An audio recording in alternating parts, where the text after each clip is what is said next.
Ganda umaga po sa bawat isa, maging sa ating mga panauhin at ang ating mga ah, ma- mga kapatiran. May isang Russian cosmonaut ang nagsabi ng ganito. Siya at ang kanyang asawa ay nasa isang pavilion, no? Maraming nakipag-usap sa kanya. Isa siya sa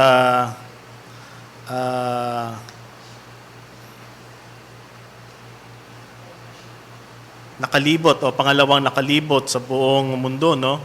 The second man to orbit the Earth sa isang sasakyang panghimpawid na Vostok, no?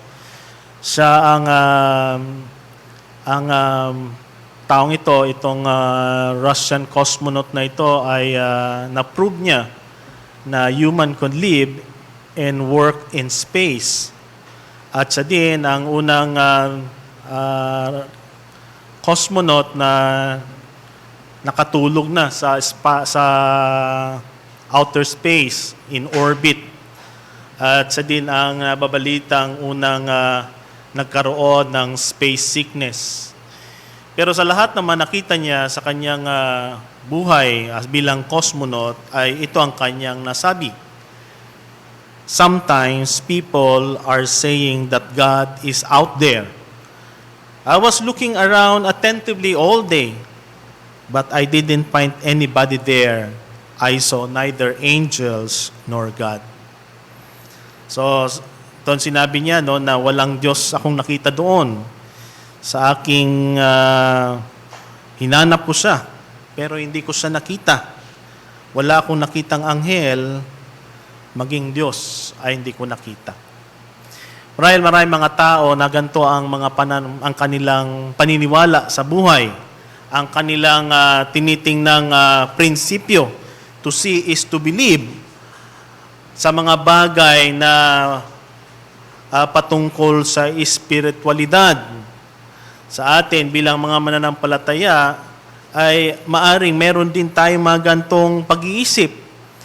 Meron tayong pagdududa, mga alalahanin sa ating mga pinanampalatayanan. At ito ang isang bagay na makikita natin si Pedro ay binigyang pansin sa kanyang sulat sapagkat marami sa loob ng iglesia na sinusulatan ni Pedro ay maraming mga bulaang guro na nagbubulid sa mga tao na huwag maniwala sa Diyos, lalong-lalo na ang kanyang muling pagbabalik. Sa ating binabasang teksto sa pangalawang Pedro, mga talatang kabanatang 3, ganito ang kanyang sinabi. Mga minamahal, ito ngayon ang ikalawang sulat na isinusulat ko sa inyo. At sa dalawang ito ay ginigising ko ang iyong tapat na pag-iisip sa pamagitan ng pagpapaalala sa inyo. Na dapat ninyong maalala ang mga salitang ipinahayag noong una ng mga banal na propeta at ang mga utos ng Panginoon at tagapagligtas sa pamagitan ng inyong mga apostol. Una sa lahat, dapat niyong malamang ito na ang sa mga huling araw ay darating ang mga manlilibak at lumalakad ayon sa kanilang sariling mga pagnanasa. At magsasabing, nasaan ang pangako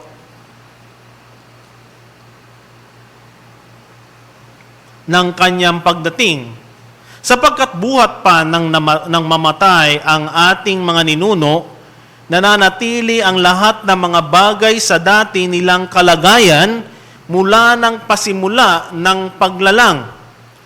Sinadya nilang hindi pansinin ang katotohanan ito na sa pamamagitan ng salita ng Diyos ay nagkaroon ng langit at ng unang panahon ay inayunyuan ang lupa mula sa tubig at sa pamamagitan ng tubig.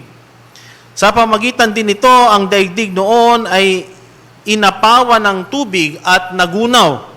Ngunit sa pamagitan gayong ding salita, ang kasalukuyang langit at lupa ay iniingatan para sa apoy at inilalaan sa araw ng paghuhukom at sa paglilipol ng masasamang tao.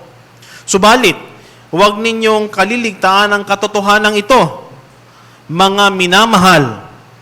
Ang isang araw sa Panginoon ay tulad ng 1,000 taon at ang 1,000 taon ay tulad ng isang araw. Hindi mabagal ang Panginoon tungkol sa kanyang pangako na gaya ng kabagalang itinuturing ng iba, kundi matyaga sa inyo na hindi niya ibig na sino man ay mapahamak, kundi ang lahat ay dumating sa pagsisisi. Puri ng pagkabasa ng salita ng Panginoon, tayo po ay manalangin. Panginoon, kami nagpapasalamat sa umagang ito, sa muli kami ay magbubulay-bulay na iyong salita. Dalangin namin, Panginoon, na magkaroon kami ng kagalakan sa pakikinig, maging sa pag-unawa, Panginoon, ng iyong salita na ibibigay sa amin sa umagang ito. Nawa, Panginoon, dalangin namin ang banal na Espiritu, ang siyang kumilos upang ang aming isipan, ang aming puso ay magising at maliglig ng iyong salita. At ito ay magamit namin, makatulong ito sa amin sa aming paglakad.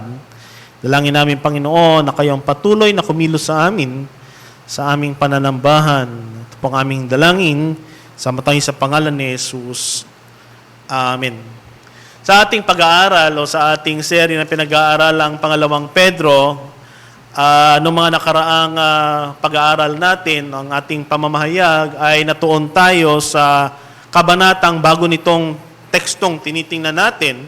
At noong mga nakaraan, ang ating huling pag-aaral ay nakasentro sa pandaraya, spiritual deception, na sinasabi natin ito'y isang serious matter sapagkat nakasalalay dito ang eternal o yung pangmatagalan at ang epekto nito ay hindi ma-reverse o irreversible ang kanyang epekto. Kaya nga doon nakita natin, pinakita ni Pablo bago niya nilatag itong ating titinang mga talata, ay nilatag na muna kung anong klasing mga tao, ano ba ang mga karakter o kaugalian nitong mga bulaang guro. At ipinakita sa atin ni Pedro ang mga katangian nila para hindi tayo maliligaw. At sinabi niya, ang mga ito ay mga arugante o mga mayayabang, mapalalo. Sila ay ang kanilang pagpapasasa, kanilang laman ay mapagnasa, mapangahas. Yan ang unang binigay na katangian ni Pedro sa atin. Ang mga sunod na sinabi niya, sila din ay namumuhay sa mga kalayawan, yung mga pagnanasa. At ang isa pang bagay na pinakita sa atin na sila lumalakad sila sa taliwas na landas. They are forsaking the right way. Nilatag ni Pedro ang mga bagay na ito sa atin. At anong epekto ng kanilang mga pagtuturo sa atin, yung kanilang destructive influence ng mga gurong ito, na sila ay nagbibigay, o ang kanilang mga turong binibigay ay base sa mga huwad na pangako, false promises. At ito din ay ang mga ninayakag nila o mga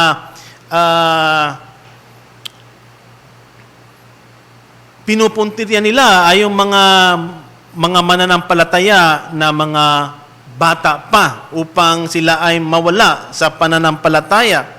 At ang kanilang mga eksperyensya ay nakabase sa isang eksperyensyang huwad.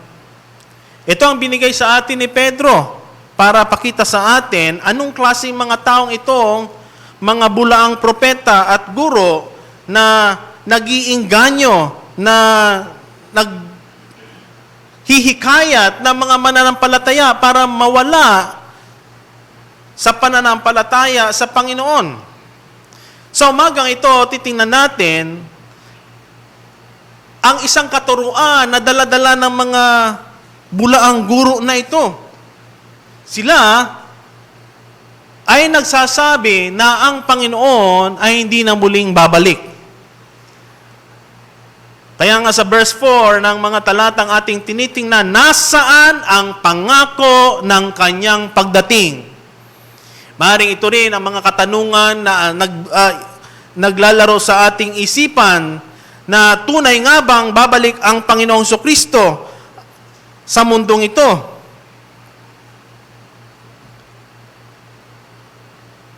At sa umaga ito, ang ating mensahe na aking nais dalhin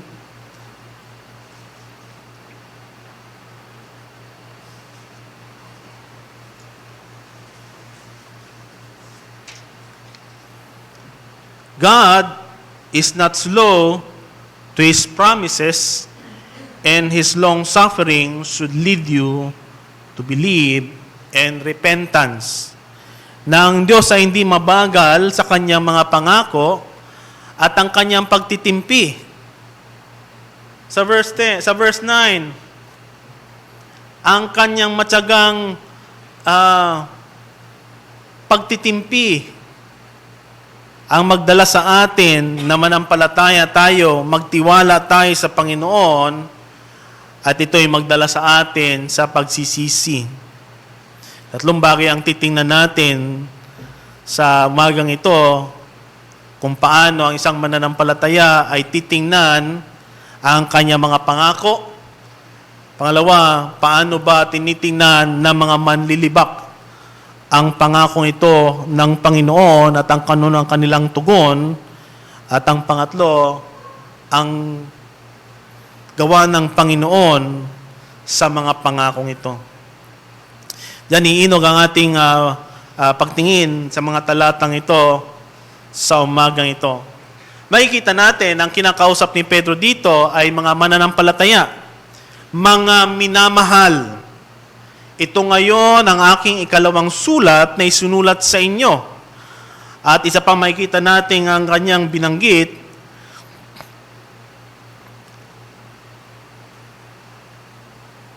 Sa verse 8, subalit huwag kayong kaliligtaan ang katotohanan ito, mga minamahal. Dito makikita natin ang kinakausap ni Pedro dito ay mga mananampalataya. Sapagkat makita natin sa loob ng iglesia ay pumasok na itong mga bulaang guro at sila ay naghihikayat. Lalo-lalo na mga mananampalataya, nakalimutan ang mga bagay na tinuro sa kanila ng Panginoon. Hindi bago ang tinuturo ni Pedro dito, kundi ang sabi niya dito ay isinulat niya ito upang maging paalala. Ipaalala. Gisingin ang iyong mga isipan sa pag-iisip ng tapat tungkol sa mga pangako ng Diyos. Marahil isang mahirap na mga bagay pag tayo ay nangahawakan natin ang pangako ng Panginoon, pero ang tagal-tagal niyang dumating. Maaring meron tayong mga pinapanalangin sa Panginoon na tinitingnan natin mula sa Kanya mga pangako, pero hindi natin pa nakikita. Isang mga bagay ito na dapat nating tingnan na ang pamamaraan ng Panginoon ay sa pamamaraan ng tao. Ang kanyang kalooban ay mas mataas sa kalooban ng tao. Hindi natin pwedeng pilitin ng Diyos na ilagay natin sa kating mga kamay ang kanyang pamamaraan kung ang kanyang kalooban ay iba sa pamamaraan natin.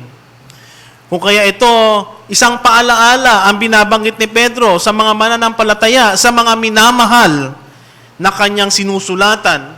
Tatandaan natin ang mga mananampalatayang sinusulatan dito ni Pedro ay mga mananampalataya na dumadaan sa matinding pagsubok. May mga dagok na pinagdadaanan sa buhay. At ito ba'y dinagdag pa itong mga bulaang guro na ito na siyang magbibigay pa ng mga pagdududa sa kanilang pananampalataya. Marahil isang pag-iingat ang dapat nating tingnan sa mga bagay na binabasa natin at mga pinapanood natin sapagkat kung itong mga bagay na ito ay maaring magdala sa atin para ilayo tayo sa tunay na pananampalataya sa Diyos. Tatlong bagay ang makikita nating binibigyang pansin ni Pedro dito. Unang-una, ano ang kanyang panawagan sa mga mananampalataya? Ano ang kanyang mga panawagan sa mga believer, sa kanyang mga minamahal? Ang unang bagay na makikita natin dito, kanyang panawagan is to remember the promise with hope. Verse 1 nito, mga minamahal, ito ngayon ang ikalawang sulat. At sa dalawang ito'y ginigising ko ang iyong tapat na pag-iisip sa pamagitan ng paalaala sa inyo. Marahil may mga pagkakataon na itong kailangan nating gisingin ang ating mga kaluluwa, ang ating isipan. Pag tayo ay makapasok sa isang lugar na madilim, paglabas natin, ang ating mata ay parang paglabas mo, yung makita ka ng kagad ng liwanag, ang iyong mata ay kukurap. Nadadala pa rin yung dilim paglabas mo. Marahil may mga pagkakataon din na sa ating mga pinagdadaanan na mga problema, parang ang ating isipan ay nandun na. Nasanay na tayo sa ganung kustumbre sa pamamaraan ng buhay na ito ang aking buhay. Kung kaya kailangan bisingin ni Pedro ang mga mananampalataya, paalala sa atin, sa verse 2 nakalagay doon, ano ang mga bagay na dapat nating alalahanin? Ang salita ng Panginoon, the Word of God. You should remember the prediction of the prophets and the commandments of the Lord. Wala naman tayong ibang pinanghahawakan ng ating pananampalataya kundi ang kanyang salita. At ito ang paulit-ulit na dapat nating alalahanin. May mga pagkakataon na ayaw nating magbasa ng salita ng Panginoon. May mga pagkakataon na tinatamad tayo. Pero sa ganung pa rin paraan, tayo ay tinatawagan ni Pedro na balikan natin ang salita ng Panginoon na siyang pundasyon ng ating pananampalataya. Maalala ang mga salitang ipinahayag noong una ng mga banal na propeta at ang utos ng Panginoon na tagapagligtas sa pamagitan ng mga apostol. Ito ang dalawang bagay na pinangahawakan natin.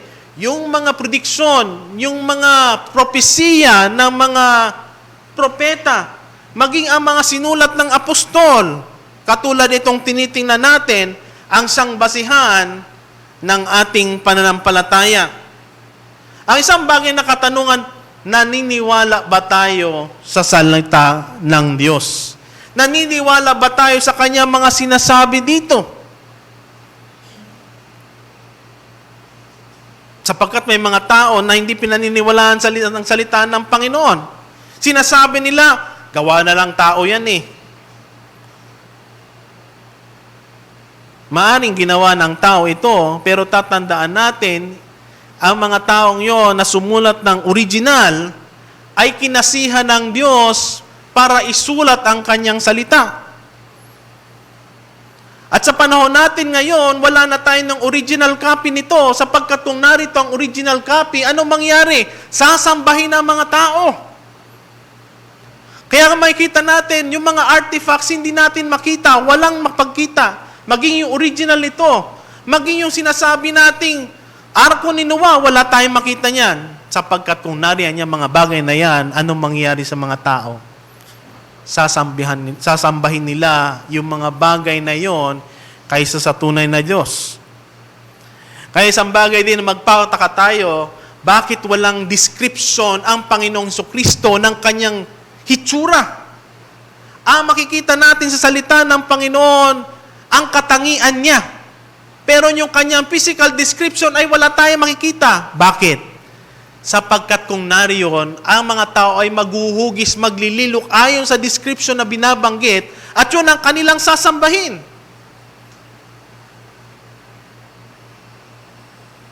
Sapagkat maraming tao ang nais to see is to believe. Katulad nung astronaut na yon, wala akong nakita na Diyos sa kalawakan. Sapagkat ang Panginoon natin ay tatanggapin natin siya by faith.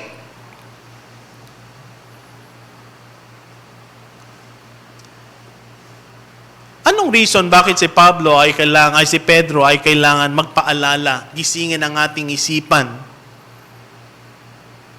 Ay kailangan tayong gisingin sapagkat may mga pagkakataon na merong tayong bad memory. Madali tayong makalimot. Maaaring totoo ang ating intensyon, pero sa ating katauhan, sa ating pagkatao, may mga pagkakataon na may mga bagay tayo nakakalimutan habang tayong tumatanda, marami na tayo nakakalimutan. Ako nga, por minsan, akyat lang ko sa taas, ano nga bang kukunin ko sa taas? Bababa ka uli para maalala mo kung anong kukunin mo. Sa mga ganong mga pagkakataon. At pag tayo ay masyado nang sanay na, or parang, alam mo na sa iyong sarili ang salita ng Panginoon, we get accustomed to the truth of God. To the point na parang, ano ginagawa natin? Parang binabaliwala na lang natin. Parang, alam mo na yan.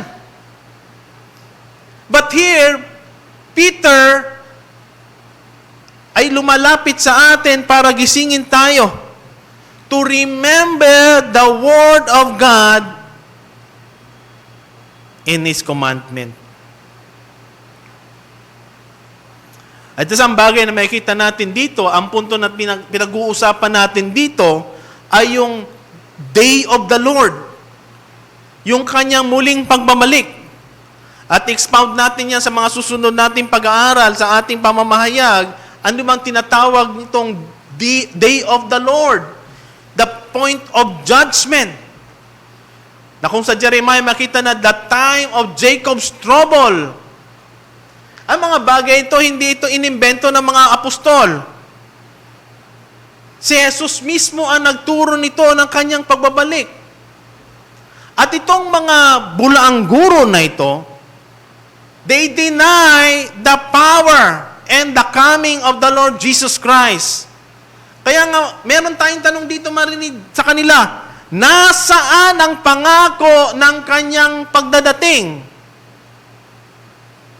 Maaring yan din ang nalalaro sa ating isipan. Kailan kaya dabalik ang Panginoon? 2020 na, sabi natin, pagdating lang 2020, yung mga Y2K bag, mga ganyang kwento. May mga nangyayari ngayon sa ibang lugar, sa Ukraine at Russia. Malapit na bang dumating ang Panginoon?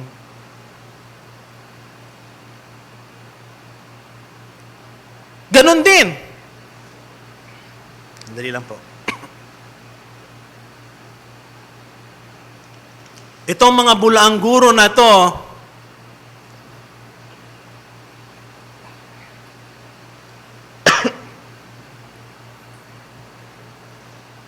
ay inihimok ang mga mananampalatayang ito na magtanong, magduda, tunay nga bang darating ang Panginoon? Anong sinabi niya? Sapagkat buhat pa nang mamatay ang aming mga ninuno, nanatili ang lahat ng bagay sa dati nilang kalagayan mula pa ng pasimula ng paglalang. Yung kanilang argumento. Okay lang darating. Pare-pareho din, katulad ng dati. Nasaan? Ang kanyang pagdadating. Ito ang mga bagay na binabanggit ng mga bulaang guro na to, na siyang binibigay niya sa mga mananampalataya, sa kanyang minamahal ni Pedro. Mag-isip kayo. Nasaan ang Diyos na darating? Kaya sinabi ni Pedro dito, sinasadya nilang hindi pansinin ang katotohanan ito na sa pamagitan ng salita ng Panginoon ay nagkaroon ng langit at lupa. Mula sa unang araw, unang panahon, at inanyuan ng lupa ang mula sa tubig sa pamagitan ng tubig. Pinaalala ni Pedro kung paano nilalang ang Diyos ang sanlibutan ito sa pamagitan ng kanyang salita. By the word of God, He created heaven and earth. So anong pwede natin? By His word also, He can destroy ang kanyang creation.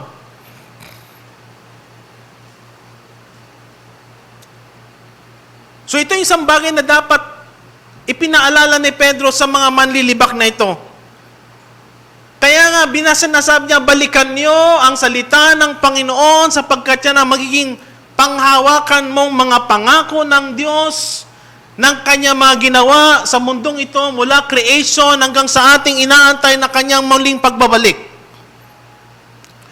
Kung ang buong Biblia ay naganap na mula Genesis bago Revelation, ang inaantay na lang natin ang Revelation. Mula doon, marami ng mga pangako na naganap in fulfillment. Hindi pa ba sapat yun para ang kanilang isipan ay mabuksan na ang salita ng Panginoon ay totoo? Pero yet, ito pa rin ang sinasabi nila. Kumbaga, ito lang ang tinitingnan nila, hindi nila tinitingnan ang kabuuan na ginawa ng Diyos sa Kanyang salita. The day of the Lord, the day of judgment, the climax, the return of Christ on earth. Ito yung panahon na kung saan ang Kanyang mga pinili, i-enjoy nila yung new heaven and earth. At yung mga masasama ay hahatulan ng Diyos. And this day of the Lord, the day of Christ, is the coming of Christ for His church as His bride. And yet, anong sinasabi nitong mga bulangguro na to? Nasaan? Kaya nga isang mahalagang bagay na dapat nating tingnan bilang mga manampalataya, to understand the Word of God, yung Kanyang salita, yung pinangahawakan nating salita ng Panginoon. Nanawa itong Kanyang salita ang siyang magagabay ng ating buhay sa ating paglakad sa Kanya, sa Kanyang katwiran, at ang kakasama noon, kung tayo ay umaayon sa Kanyang salita, matatranslate ito ng ating lifestyle. Matatranslate ito sa pamaraan natin ng pamumuhay, sa pakikitungo natin sa ibang tao, sa pakikitungo natin sa ating kapwa, maging sa ating pakikitungo sa Diyos. Kaya napakahalaga na ituro ang salita ng Panginoon, lalong-lalo na sa mga bagong mananampalataya, para sila ay lumago at maintindihan nila ang katangian ng Diyos, ang mga sinasabi ng Diyos, sapagkat yun ang makakatulong sa atin. Katulad ng halaman na dinidiligan at binibigyan ng mga fertilizer para sa lumago. Sa atin din, sa ating pang-araw-araw, kailangan nating ang Kanyang salita upang ating spiritual na buhay ay lumago. At ito na makakatulong sa atin pag tayo haharap ng mga kaisipan na binibigay at ipinapakita ng mundo sa atin. Mga kaisipan na pwede nating tanggapin, mga worldview na pinasanasabi natin, na ipinipresent ng mundo sa atin para tanggapin. Pero ano ba ang sinasabi ng salita ng Panginoon na dapat nating tayuan? If your lifestyle contradict to the Word of God, dalawang option lang ang pwedeng gawin. To change your lifestyle according to the Word of God, or the other side, the side of the scoffer, yung mga manlilibak, tanggihan ang Kanyang salita. libakin ang kanyang salita.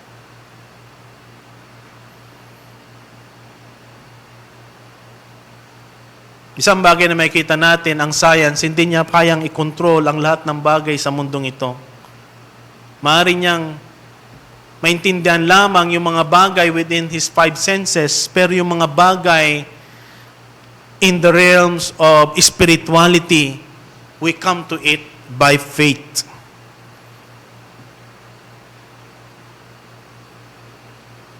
And we have to pay attention sa kanyang salita na binibigay sa atin. Isang bagay na makikita natin, ang konseptong ito ng remembering, yung magiging sincere, ay para itong isang salesman na nagtitinda ng mga palayok. At ang gagawin niya para ma-detect kung ito ay tunay, ay itatapat niya ang palayok na iyon sa araw at titingnan kung may mga butas yun. Yung parang sun judge na tinatawag natin. And God wants us to be sun judge in minds. Na itong mga spot na makikita sa atin na maring mali ay ayusin, takpan, upang matanggap natin ang kanyang salita. Yan ang panawagan sa atin, sa mga mananampalataya. Remember. Remember. It is very important to remember His Word. Sapagkat ang Diyos ay isang liwanag na binibigay sa atin sa mga madidilim na lugar at mapagtitiwalaan natin siya.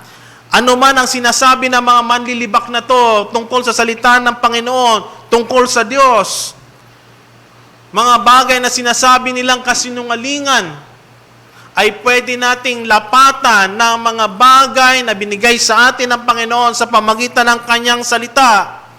Kung kaya kailangan nating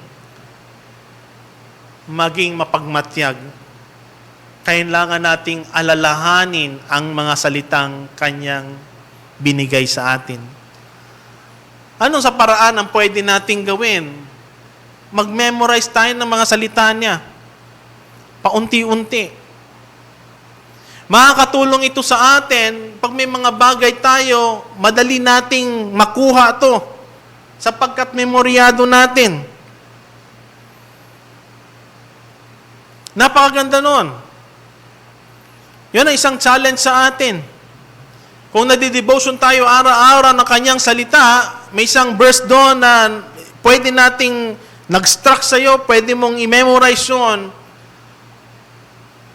Maaring once a week, pa isa-isa hanggang sa isang chapter na ang na-memorize mo.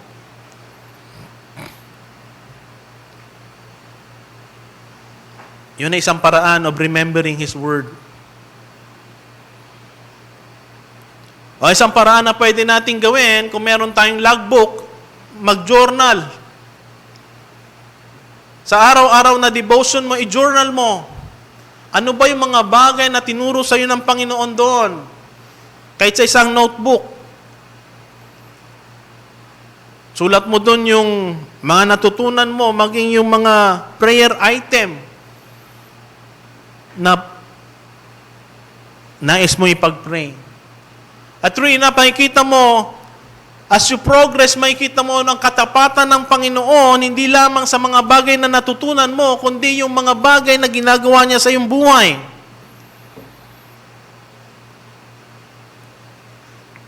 Remember His Word.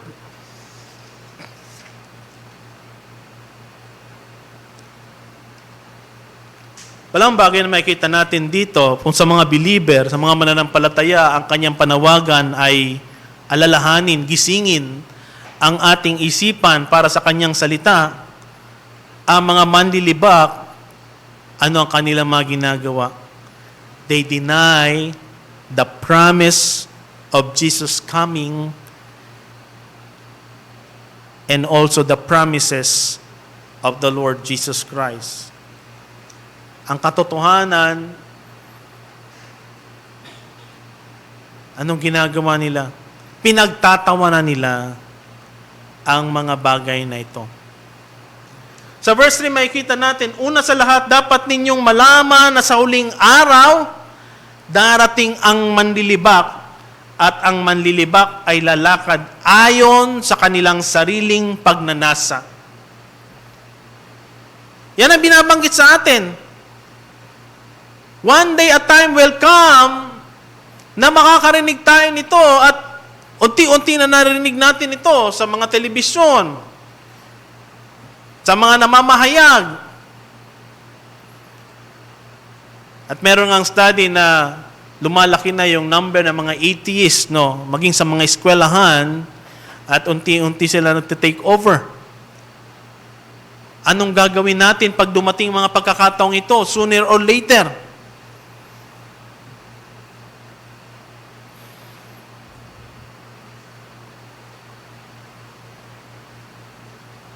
Sa mga manlilibak na ito, anong ginawa ni Pedro?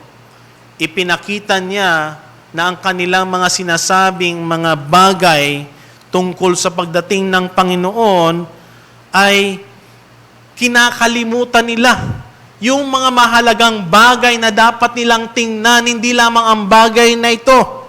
Kinakalimutan nila ang creation, ang paglilang ng Diyos. Kinakalimutan nila ang mga ginawa ni Jesucristo. So anong reason? Para lang sa kanilang pangsarili. Dalawang bagay sa kasaysayan ang pinunto ni Pedro dito na dapat nilang matandaan. Itong mga manlilibak na ito.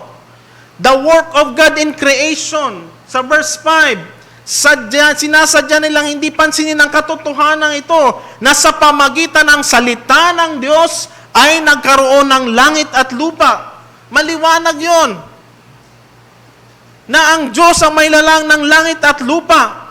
God created the universe at hindi lamang niya create ito, kundi sinustain niya ito by His Word. At ang pangalawang bagay na pinaalala ni Pedro dito, yung baha sa kapanahunan ni Noah, na ipinapakita ito ng paghukom ng Diyos. The illustration of divine judgment. Na totoo ang kanyang mga sinabi.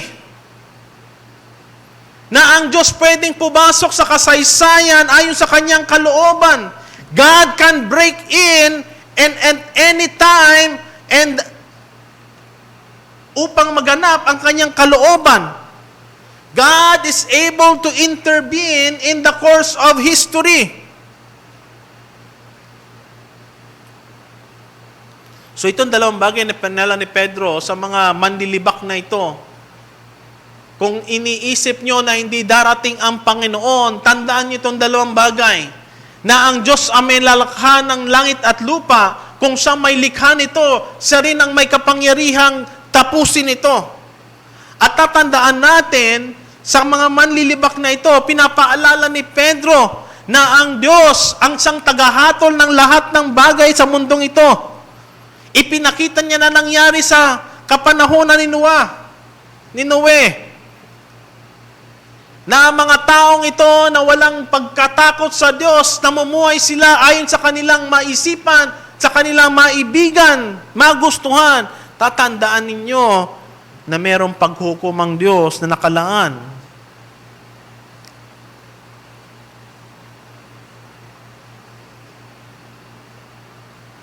Our God is in heaven. He has done whatever He had pleased. Ang Diyos natin ay nasa langit at kaya niyang gawin ang kanyang naisin ayon sa kanyang kalooban. God in the past sustained and interrupted the course of history. He created, He sustained, He preserved, and He is also reserving His future judgment. Maaaring hindi niya nagugunawin ang mundo ito sa pamagitan ng baha, Pero ang isang bagay na bagong na mangyayari, ito ay gugunawin sa pamagitan ng apoy. At dahil sa kasalanan ng tao, hindi lamang yung tao ang nagkaroon ng kasalanan, kundi ang buong mundong ito. Ang sinasabi na, they are groaning. Naapektuhan din ang mundong ito sa kasalanan ng tao. Kaya na-experience natin lahat ng mga bagay na nangyayari sa mundong ito. Yung mga tagutom, yung mga pagbaha, yung mga lindol, yun ang naging epekto ng kasalanan ng tao. Maging ang mundong ito, groaning for the redemption of the Lord Jesus Christ. It was man's sin, and that has turned the good creation into groaning creation. Kaya na-experience natin itong mga bagay na ito, maging ang kalikasan, sapagkat ito'y epekto ng kasalanan.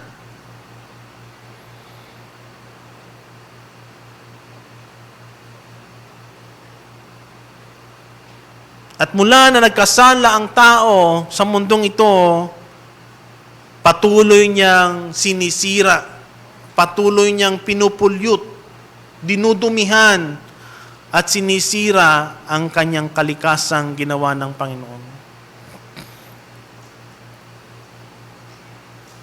Kung kaya nga sila pinalaya doon sa Garden of Eden, para meron pa rin pagkakataon na sila ay maligtas sa kanilang kasalanan, sapagkat kung makakain nila yung tree of life, baka forever nang makasalanan ng tao. At doon nagsimula ang pangako ng Diyos ng kaligtasan sa pamagitan ni Jesucristo. At itong sampanawagan sa mga nakikinag natin, sa mga minamahal natin, ang paghuhukom ng Diyos ay totoo. Hindi ito biro. Hindi ito bastang katang-isip lamang. At maraming mga tao ang hindi naniniwala sa mga bagay na ito. May mga philosopher na hindi sila naniniwala na ang tao ay gugunawin. Meron yan tinatawag na nihilism. For years, makikita natin na dahil sa kasalanan ng tao, na-experience natin yung tinatawag nating global warming, flooding, drought, pollution, at lahat ng mga environmental problem. Ito ay dahil sa kasalanan ng tao at ang mundong ito, they were groaning for the redemption of Christ. At maaaring masabi nga natin na ang mundong ito ay hinug na para sa paghuhukom ng Diyos. Pero tatandaan natin, hindi pa nangyayari yon. Bagamat dinideny nila ng mga manlilibak na ito ang pagbabalik, ang paghuhukom ng Diyos. Pero ang challenge sa atin ito, naniniwala ka ba na one day ang Diyos ay maghuhukom sa mundong ito? That there will come a time that judgment will be fulfilled, and the promise of Christ's coming and judgment will surely come. Maring at the back of your mind ay meron ka pa rin pagdududa, paano mangyayari yon? Pero nawa ito ay magdala sa atin, ang mga talatang ito magpaalala sa atin. Gisingin tayo na ang salita ng Diyos ay totoo at magaganap.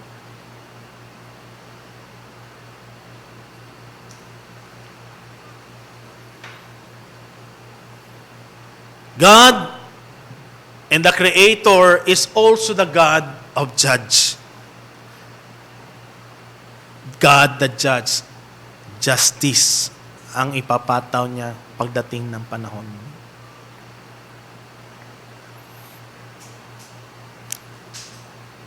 So yan ang mangyayari sa mga manlilibak. Ito ang ginagawa nila. They deny the promise of Jesus Christ and His coming. At ito isang nakakatakot na pangyayari kung ito'y atin ding gagawin sa ating buhay. If we deny the coming of Jesus Christ, ang kanyang pangako, ano ang mangyayari sa atin? We are at a loss. Ito'y isang kalugihan sa atin. Ito'y isang bagay na pagsisisihan natin sa bandang huli at wala nang panahon, too late na para magsisi. Ngayon, ang pagkakataon para lumapit tayo sa Panginoon, sa Kanyang panawagan, sa Kanyang pamagitan ng Kanyang mga salita na lumapit sa Kanya, pagsisihan natin ang ating kasalanan at manampalataya sa Panginoon. Sapagkat may darating isang delubyo na magtutupok sa atin sa apoy. Pero ang sino mang nasa Panginoon Kristo ay mapapalaya sa paghukom na ito.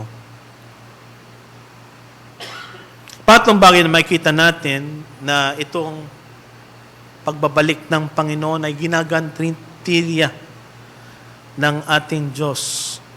God guarantees it.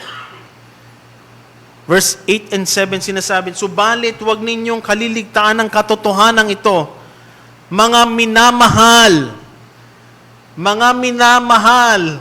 mga mananampalataya, itong kausap ni Pedro, isang araw sa Panginoon ay tulad ng 1,000 taon at ang 1,000 taon ay tulad ng isang araw. Kaya sabi niya, hindi mabagal ang Panginoon tungkol sa kanyang pangako na gaya ng kabagalang itinuturing ng iba, kundi magtiyaga sa inyo. Na hindi niya ibig sino man ang mapahama, kundi ang lahat ay dumating sa pagsisisi. Kaya marahil na tinatanong, ba't ang tagal na dumating ang Panginoon? Kailan siya darating? Dalawang bagay ang sagot ni Pedro. Ang pamamaraan ng Diyos ay iba sa pamamaraan ng tao.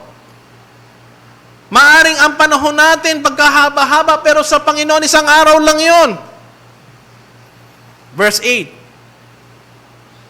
Pero isang bagay na dapat nating tandaan kung bakit hindi pa dumarating ang Panginoon, sapagkat nais ng Diyos na marami pang makaalala, makalapit sa Diyos.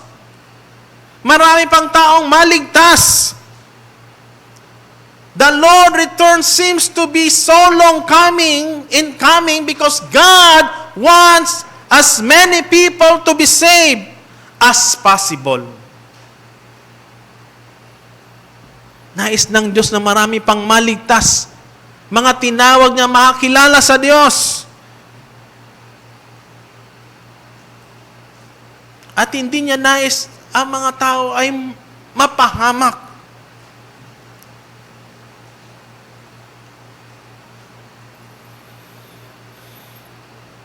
Marahil kung isipin natin sa ating mga sarili, pagtatanungin, ilan na dito sa atin, ang ating buong pamilya ay nakilala sa Panginoon?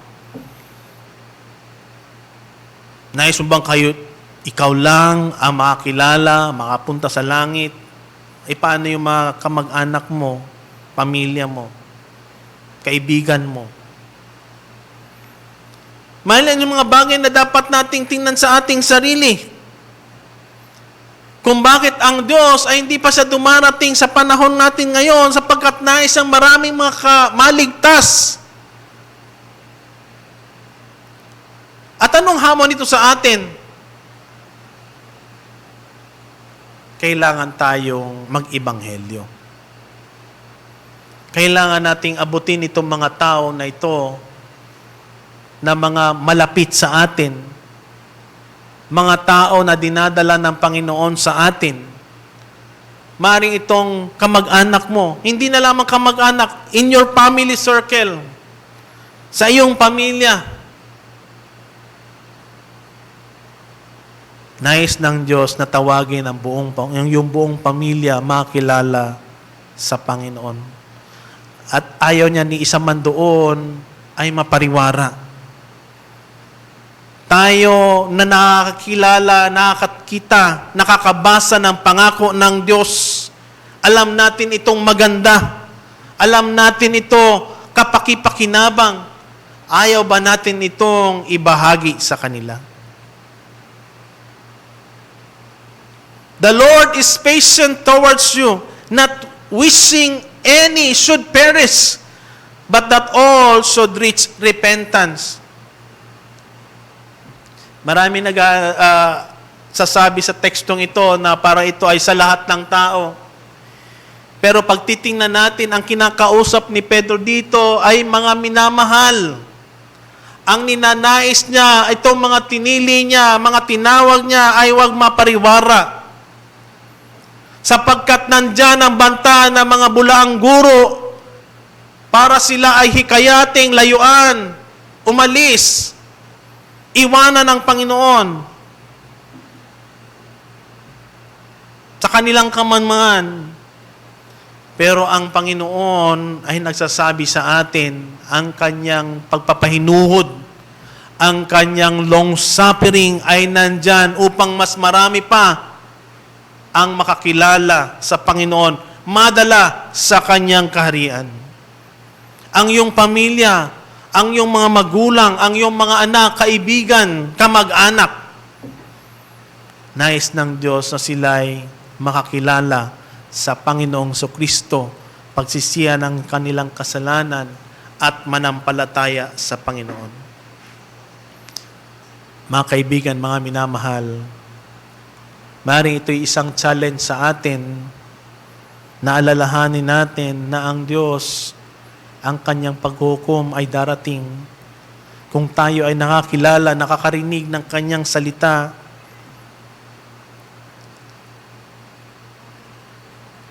huwag na nating pahirapan ang ating mga sarili.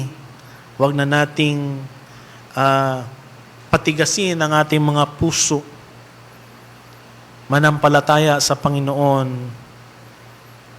at ipanalangin natin ang ating mga pamilya, ang ating mga mahal sa buhay na sila'y makakilala sa Panginoon.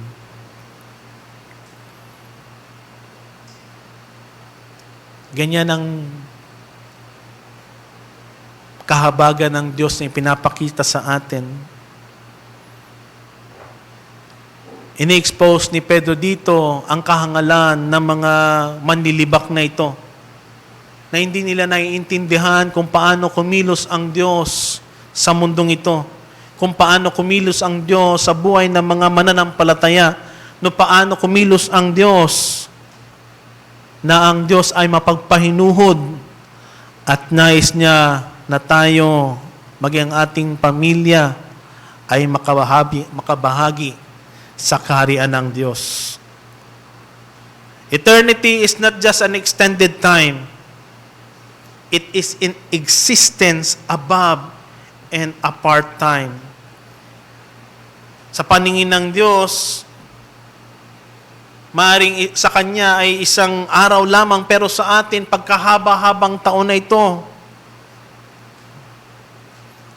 Kung titingnan natin ang Kanyang mga nilikha, ang Kanyang creation, ginawa nila ito within 6 days. Yung Israel, kung sila ay pinalaya ng Panginoon,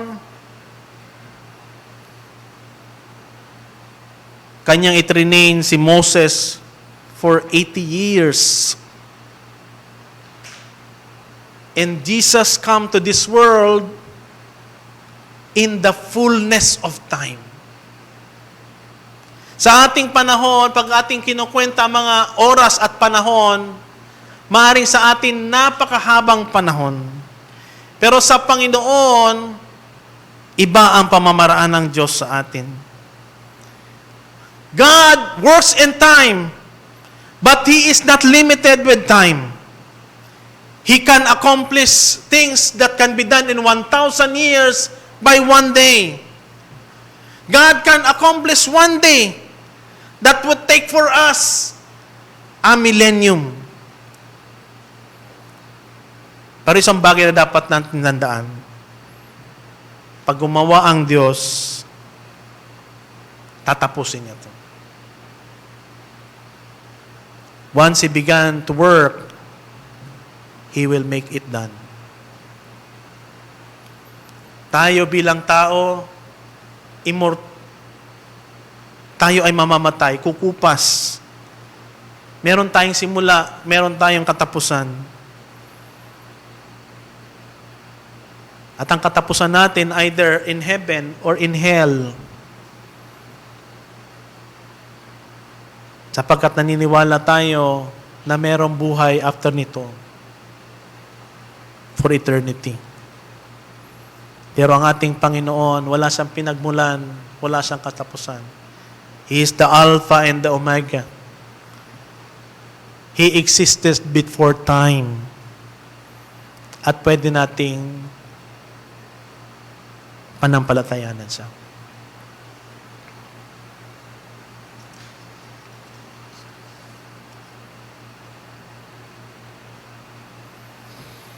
Kaya isang bagay na dapat nating tingnan dito, ang binabanggit ni Pedro, yung repentance, kundi ang lahat ay dumating sa pagsisisi.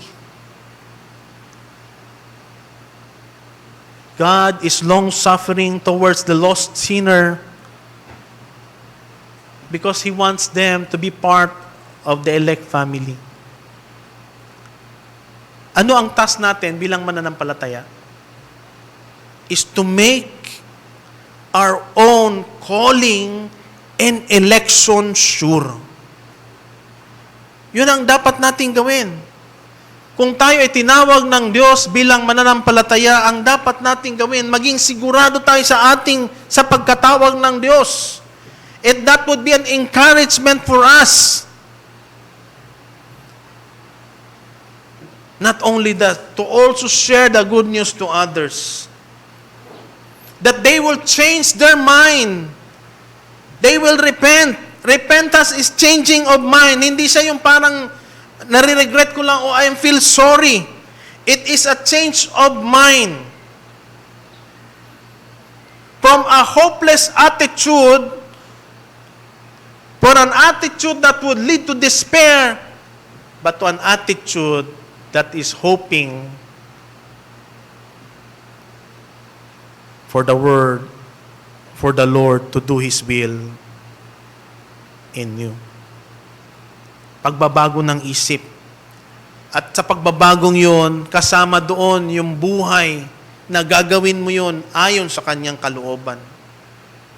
At kung ang isang makasalanan ay tunay siyang nagsisisi sa kanyang kasalanan, katalikuran niya ito. Babaguhin niya ang kanyang kaisipan at nakapokus sa Panginoong Jesucristo. He will turn to Him. He will trust Him that He will save. Repentance towards God and faith to the Lord Jesus Christ. Yan ang pinaka-basic ng pananampalataya. Pagsisihan ng kasalanan at manampalataya sa Panginoong Jesucristo. Yun ang formula ng kaligtasan. And Peter is asking the person, ang sino man, to come, make room for that repentance sa iyong puso. Ibababa mo yung pride, ang iyong pagmamataas, ibababa mo yung mga bagay na hindi kaaya-aya sa Diyos at tatanggapin mo ang salita ng Panginoon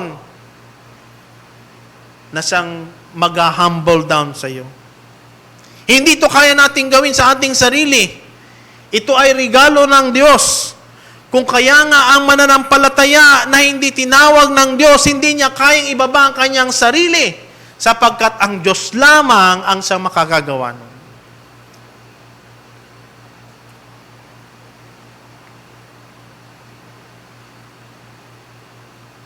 Nawa ito ang isang bagay na dapat nating tingnan, lalo na sa mga nakikinig.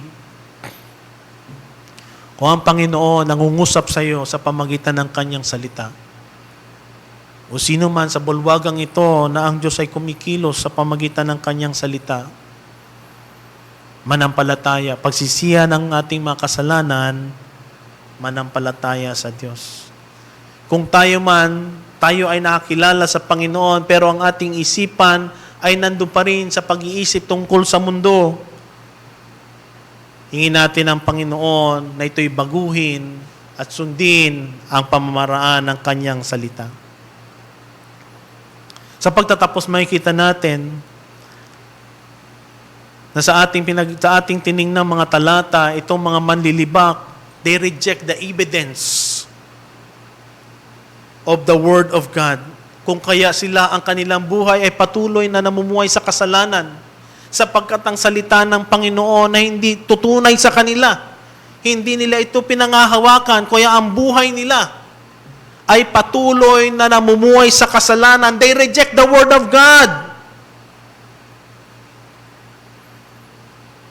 Kaya pinakita ni Pedro na ang salita ng Panginoon noon, ngayon at magpakailanman ay mapangahawakan. Ang Panginoon ay tumawag ng mga propeta upang ipakita ang kanyang mga pangako. Maging ang mga apostol ay makikita natin na pinangahawakan ang salitang ito para sa atin ay makita din natin na ang ating Diyos na pinaglilingkuran sa kanyang pamagitan ng kanyang salita ay buhay at tunay. At pinapakita niya rin na ang mga manlilibak na ito ay hindi magtatagal. Pero salamat sa kabutihan ng Diyos na hindi pa sila hinuhukuman sapagkat ang Diyos ay may pahinuhod at binibigyan silang pagkakataon pagsisihan ng kanilang kasalanan at manumbalik sa Diyos. At isa atin bilang tao, bilang mananampalataya, maging tunay nawa sa atin na makita natin na ang pamamaraan ng Diyos ay iba sa pamamaraan ng tao. Sa punto ng panahon, hindi natin pwedeng masaklawan ang panahon na kung saan ang Diyos ay kumikilos. Sapagkat ang isang araw sa atin, ang isang araw sa Diyos ay maaaring 1,000 taon sa atin and we cannot contain it.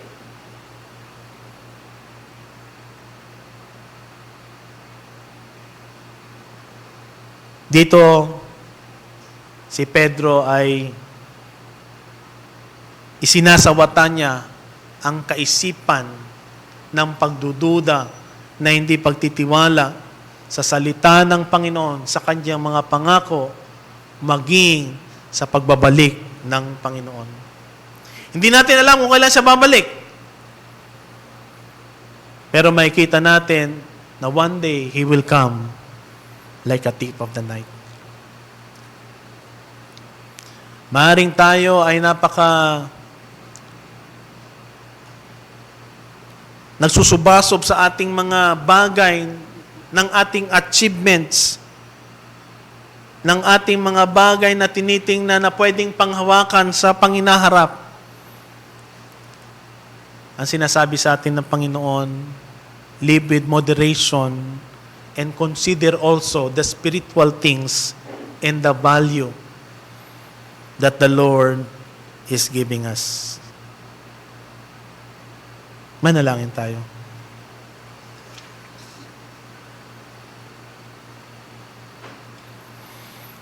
Panginoon, kami nagpapasalamat sa iyong salita. Bagamat Panginoon, ang alam namin ang iyong salita ay tabak na siyang sumusugat ng aming isipan, ng aming puso. Dalangin namin, Panginoon, na ito ay maging isang panggising sa amin. Na tingnan yung mga spiritual realities, mga katotohanan tungkol sa inyo, sa kakahinatnan ng aming buhay sa hinaharap, sa aming mga ginagawa.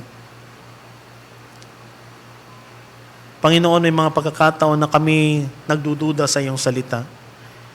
Nagdududa kami sa iyong mga pangako. Nagdududa kami, Panginoon, na ang Panginoong Jesucristo ay babalik at huhukuman ang mundong ito.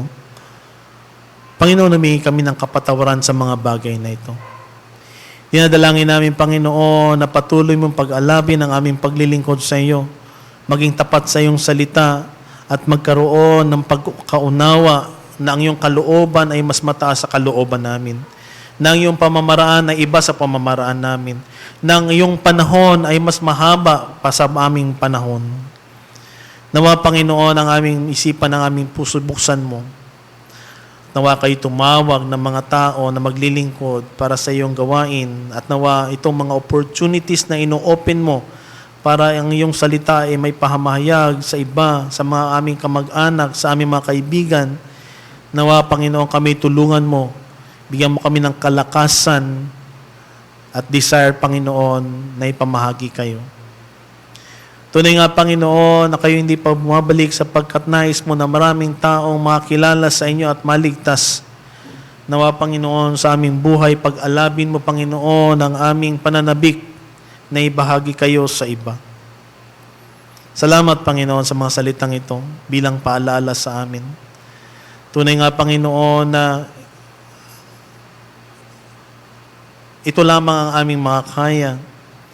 Pero sa pamagitan ng iyong kapangyarihan, ng iyong banal na Espiritu, ay matutulungan mo kami, Panginoon, na gawin ang mga nararapat ayon sa iyong kalooban. Patawarin mo kami, Panginoon, kung kami ay nagpapatumpik-tumpik sa mga kautosang ito. Nadala, Panginoon, ang pagdududa at pagbabaliwala ng iyong salita. Nawa, Panginoon, gisingin mo kami at bigyang pagpapahalaga na ang iyong salita ay tunay at mapapag-aasahan namin. Salamat, Panginoon. Ito pong aming dalangin sa matay sa pangalan ni Jesus. Amen.